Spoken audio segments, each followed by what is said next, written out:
Vida y leyenda de Bartolomé Esteban Murillo. La ciudad de Sevilla conserva de Murillo no solamente sus mejores obras pictóricas, sino el recuerdo del hombre, que anda en refranes, dichos y coplas. Para los sevillanos, Murillo es, no solo el mejor de los pintores, sino un prototipo de hombre glorioso, y al mismo tiempo familiar y próximo al pueblo. Nació Bartolomé en el año 1617, en los últimos días de diciembre, no sabemos la fecha, pero así debió ser, puesto que se bautizó el 1 de enero de 1618 en la parroquia de la Magdalena, según consta en el libro de bautismos. Era hijo de Gaspar Esteban y de María Pérez. En realidad, el apellido de Murillo le viene de su bisabuela. El padre se llamaba Gaspar Esteban, pero el Esteban era segundo nombre, o sea nombre compuesto. En realidad, el padre era Gaspar Esteban Pérez, y la madre María Pérez. Sin embargo, ya desde la generación de los abuelos venían ellos poniéndose el Murillo, que por línea directa no les pertenecía. Eran las fantasías propias de la época, y el deseo de mantener cierto viso de hidalguía, de tanta importancia social en aquella época. El padre de Murillo, habiendo observado que el muchacho tenía afición y disposiciones para el dibujo, le llevó al estudio de su pariente Juan del Castillo, excelente maestro del arte, quien le enseñó el dibujo y el color en temprana edad, desde los 6 o 7 años. A los 10 quedó Murillo huérfano de padre y madre, haciéndose cargo de él una tía llamada Ana, casada con un cirujano. Para ayudar a esta modestísima familia, pues los cirujanos apenas eran más que barberos y sangradores en uno, se dedicó Murillo a pintar abundantes cuadros, de elemental y pobre estilo, como era natural en un principiante. Así permaneció, produciendo pinturas ínfimas que se vendía en la calle Feria en el mercado semanal del jueves, o en las ferias de los pueblos. Pero Murillo deseaba algo más, y animado por una breve estancia que tuvo en Sevilla el pintor Pedro Moya, quien le estimuló a viajar y formarse, se dedicó a ello. Para no dejar a sus tíos sin alguna ayuda, y para tener con qué emprender su viaje, tuvo Murillo una ingeniosa idea, compró una pieza entera de lienzo, la dividió en trozos y pintó en cada uno de ellos un tema religioso, vendiéndolos todos a un mercader que marchaba a las Indias, con lo que le pagó muy bien, puesto que iba a revenderlas en Perú y Nueva Granada, donde había mucho dinero y falta de obras de arte.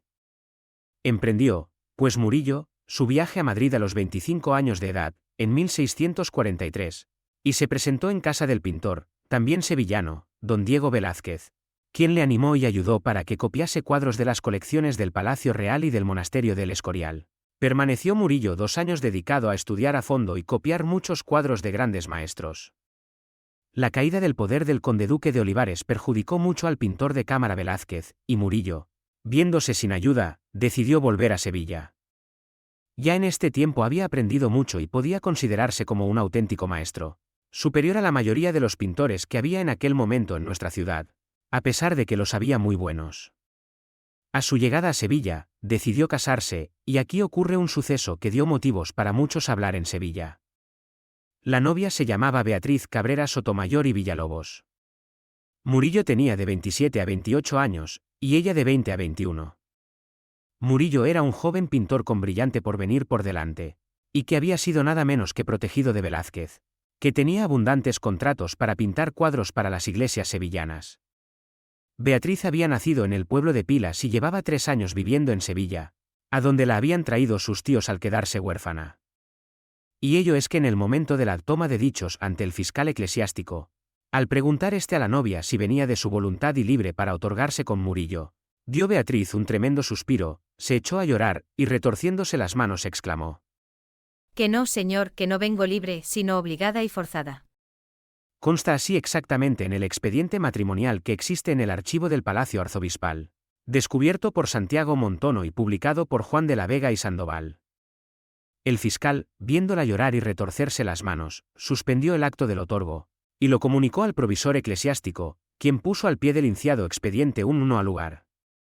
Pero transcurrida una semana, Beatriz volvió a presentarse en el Palacio Arzobispal, y pidiendo ver al fiscal, declaró que venía libremente, y que no hicieran caso de lo que había acontecido días antes, pues ella era conforme en casarse con Bartolomé Esteban Murillo. Nunca se sabrá probablemente el motivo de su primera negativa, ni de su rápido cambio.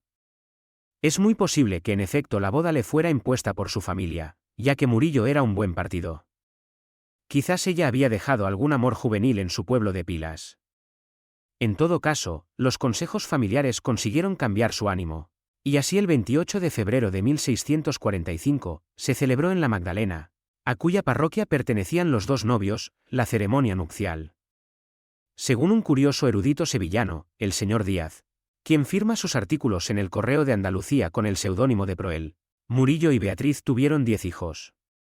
De ellos, como era sólito en aquella época, murieron 7 y quedaron solamente 3, Gaspar, que fue sacerdote, Gabriel, que fue militar, y Francisca, que se metió a monja.